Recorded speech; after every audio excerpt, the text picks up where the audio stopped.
Hi Pisces, this is Jav. Welcome po sa ating channel. By the way Pisces, this is your weekly Gabay Tarot reading from August 18 to 24, 2025. Gamitin ang reading na ito bilang kabayin lamang. Kung naka-resonate kayo, comment down. Tandaan, ito ay channel reading. Kunin nyo lang po kung ano ang naka-resonate sa iyo. This is for you, Pisces.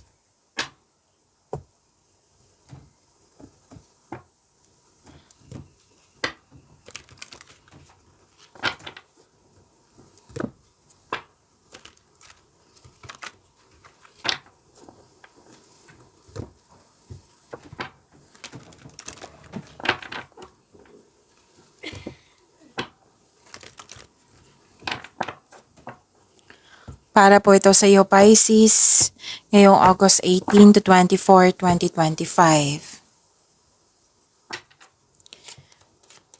Maraming salamat po sa inyong patuloy na suporta, sa mga nag-donate, sa mga hindi nag-skip ng ads. Maraming salamat po.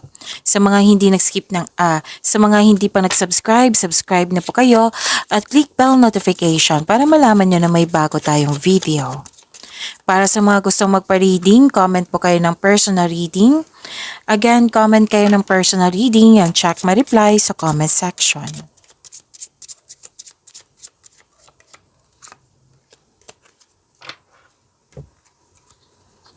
Oh, ang ganda. Dalawang card po mismo nagsabi dito na may parating na malaking pera. Prosperity is yours. Maraming transaksyon na makapagbigay sa ng malaking pera, cash flow. Yan yung nakikita ko dito. At kitang-kita ko yung happiness mo po. Okay? Parating na or dumating na. Prosperity is yours. Transaction, cash flow, pwede din opportunity na makapagbigay sa ng malaking pera, pwedeng maraming benta, maraming orders. Oo. Nakita ko rin dito na makakatanggap kayo ng news or information. Malalaman mo din yung totoong intensyon ng isang tao sa iyo. Prosperity is yours. Claim niyo po, Pisces. You love yourself more. May romance, attraction, and affection. Claim niyo po, ang ganda po, Pisces.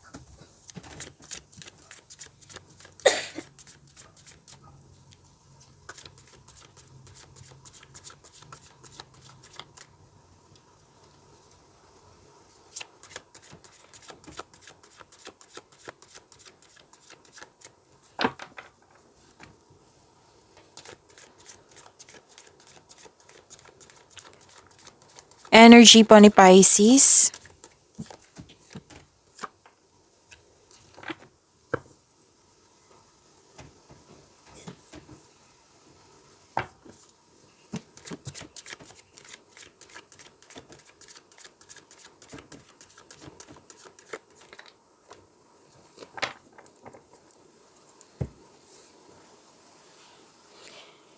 Paalala lang po, lalo na sa mga bago dito, kung may napansin kayo na repeating message, yan po yung pinupush ng cards nyo po. Like for example, nanood kayo sa inyong daily Gabay Tarot reading, as sa inyong weekly Gabay Tarot reading nyo dito, at may napansin kayo na repeating message. Yan po yung pinupush ng cards na kailangan yung bigyan ng atensyon, solusyon, at aksyon, kung maaari po. So, ano yung energy ni Pisces?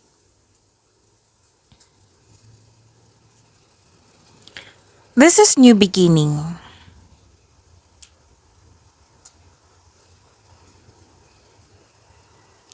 New beginning, may parating na blessings, gift from the universe, posibleng new job opportunity or unexpected sum of money. Pwede din nag-take ka ng first steps para ma-enhance o ma-increase yung kaperahan mo. Ang pagbabago na ito ay may unlimited growth towards to your finances. Okay. May nakita ko ditong project. Oo. May planong mag-level up. Pwedeng project to like magbili ng bahay, paghahanda sa pagsasama. Yan, may nakita kong ganyan. Basta project po ito, kaya sobrang focus mo sa career and money. Usually, career and money to, may love life, oo. Pero most of you nakafocus dito sa opportunity na binigay sa inyo na makapagbigay sa inyo ng malaking pera. So may parating ha na job opportunity, pwedeng promotion to. Alam niyo naman kung ano yung promotion, pwedeng literal na promotion, pwedeng pagtaas ng kita, allowance, maraming orders. Nang dahil nito magkakaroon ng financial growth and stability. Ang ilan sa inyo mag-change career kasi may opportunity na binigay sa inyo that will offer more stability and abundance. Ito yung lumabas dito, financial growth and stability at andito rin sa inyong tarot cards. So claim nyo po, Pisces.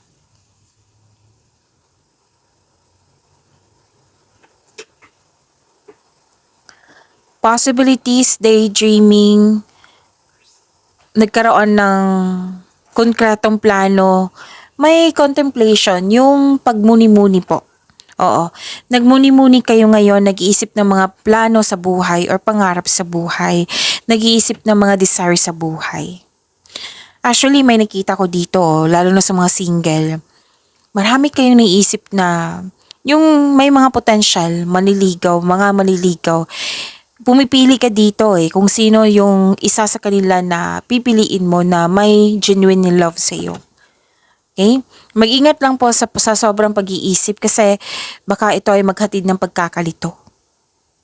Tapos, kung may temptation dyan, alam nyo naman kung ano yung temptation, di ba? Pwedeng sa isang bagay, sa isang sitwasyon, sa isang tao.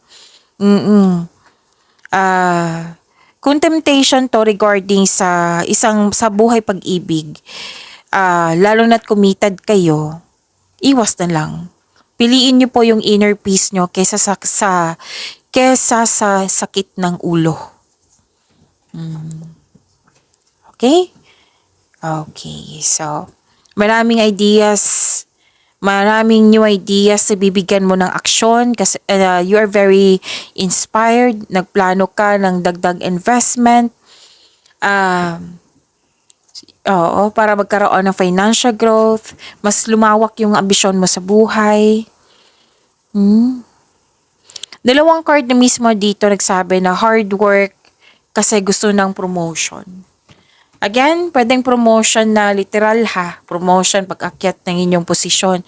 Pwede din pagtaas ng kita, sweldo. Yan.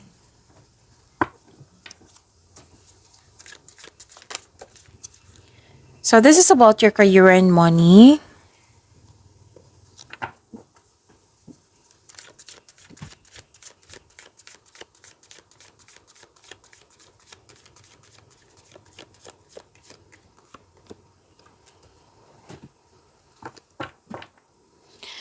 Sa career and money po ni Pisces.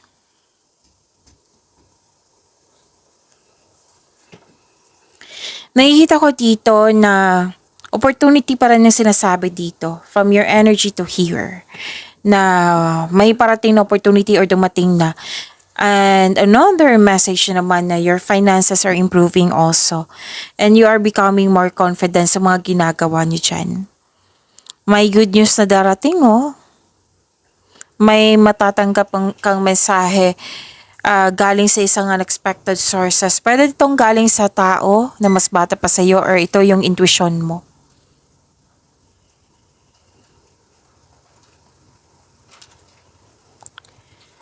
Nakikita ko rin dito na nagkaroon po ng, yun nga, andito pa rin yung maraming alok or maraming ideas.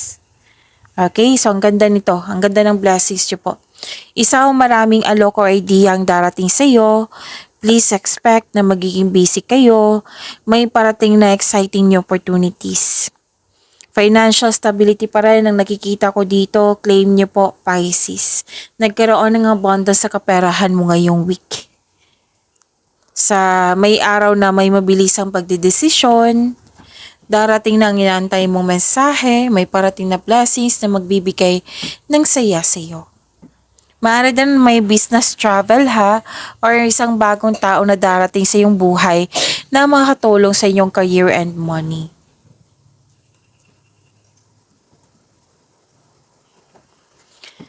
Nakikita ko rin dito na ang advice kasi ng card dito, tamang pag-manage ukol sa financial at budget para mas lumago pa ang iyong kaperahan.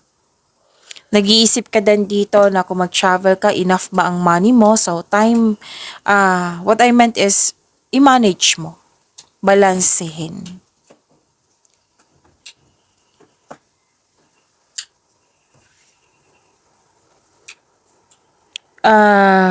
Gusto mo talaga ng change career. You want more, you want growth. Oo. Or di kaya, may nakita kasi akong hesitation dito and doubt na may fear, doubt, hesitation na umalis sa posisyon mo. Kasi may offer na binigay sa inyo, right? Na sinabi din dito sa energy cards nyo. Oo. Na nagkaroon ng hesitation. Lalabas ba ako? Hindi. Tatanggapin ko ba tong opportunity na ito or hindi? Kasi, bakit ka nagkaganyan? Kasi naging wiser ka. Kaya pinag-isipan mo ng mabuti. Pero sabi ng card ha, na don't hesitate too long. Baka itong opportunity na ito is good for 1 week, di ba? Tapos makapag-decide kayo after 1 week.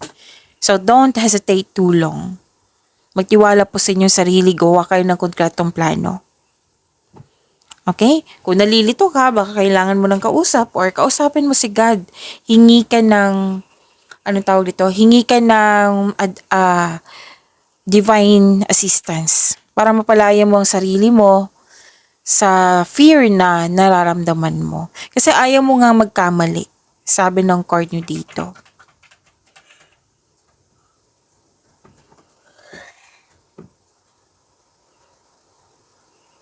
So, ito ay pagtatapos ng isang mapait na sinapit. Yung mawawala na yung mga blockages, mga hadlang, lalo na sa kaperahan mo. So, may parating na biyaya na magbibigay daan ng mas maunlad na panahon. So, this is ending with new beginning niya. May celebration din ako nakikita dito. Togetherness. May ganap na groupings or collaboration dyan sa trabaho mo or negosyo. Itong mga taong ito ay buong suporta sa iyo. Maaari din family mo ito. Pwede din may company outing.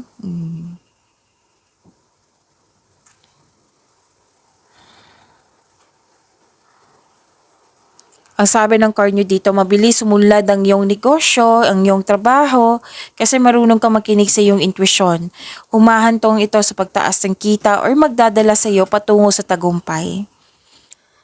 Excited ka dito, oh. Excited ka sa dumating na opportunity, project. Excited ka.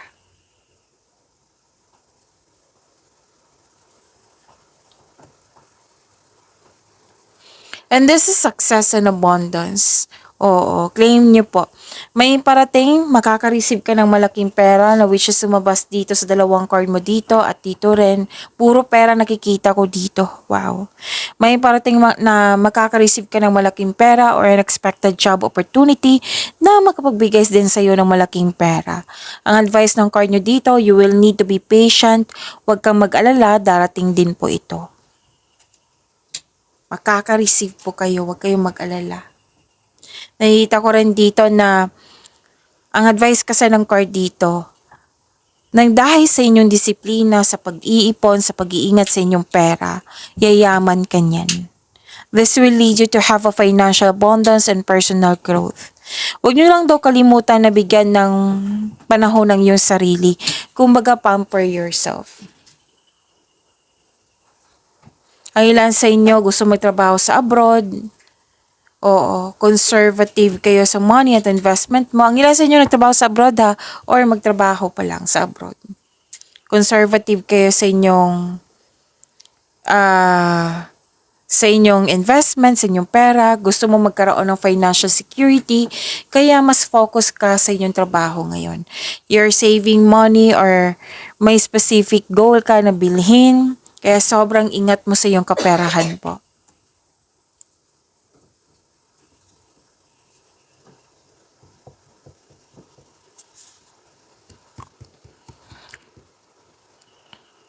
May biglaang pagbabago sa inyong financial connection sa isang tao. Pero wag kayong mag-alala sa pagbabago na ito ha. Kasi this is about about your growth and expansion. Makakasuporta po ito sa inyong growth and expansion. So, claim niyo po.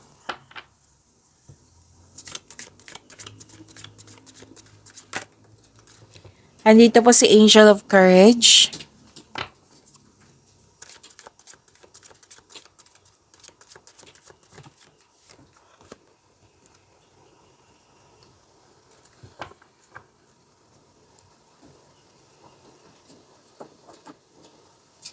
Sa love life, self-love, partnership, and romance.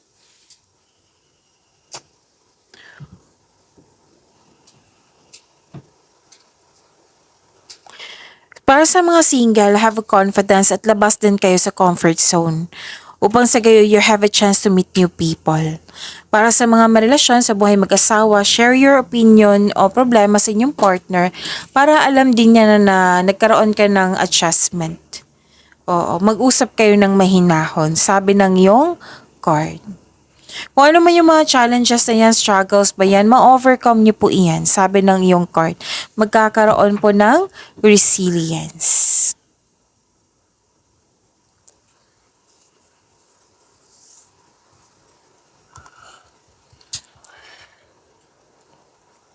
Para sa mga may relasyon sa buhay mag-asawa, isa sa inyo may lihim or nagsisinungaling.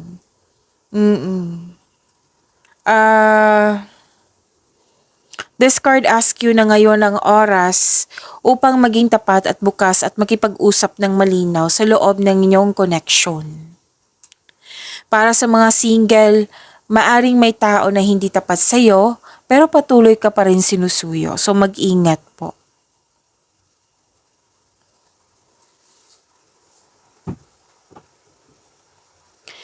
Okay. Okay, sa mga single dito, nag-decide kayo mag-focus muna sa inyong sarili.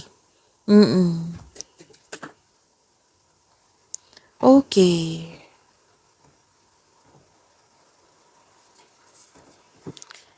Nakita ko rin dito na nagkaroon po ng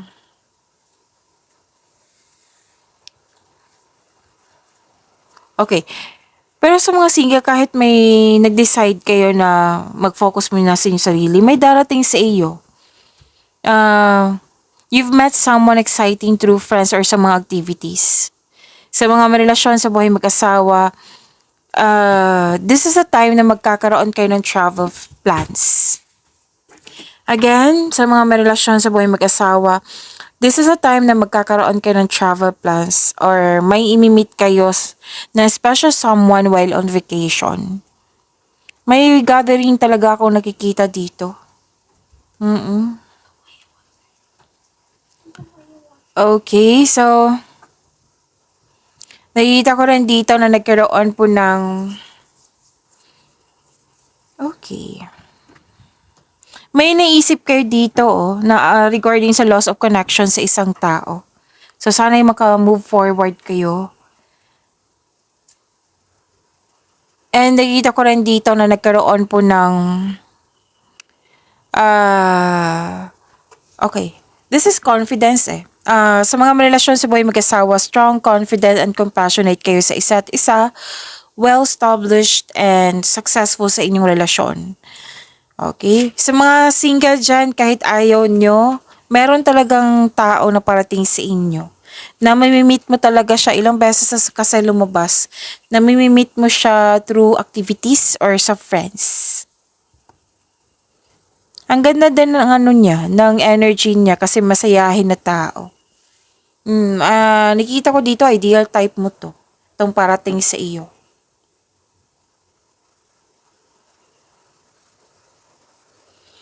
Nakikita ko rin dito na nag-manifest kayo ng wonderful relationship. O single ka man, marelasyon sa buhay mag-asawa. Your manifest will be granted soon. So pay attention kayo sa pagbalanse sa inyong emotion with your thoughts while remaining grounded and passionate para ma-attract mo yung green flag na tao. So andito po si Angel of Courage. Let us say, to attract more blessings, let us say the power of affirmation. Let us say, I trust in my ability to stay strong. I trust in my ability to stay strong. Pagyamanin niyo po yung blessings sa binigay sa inyo, Pisces.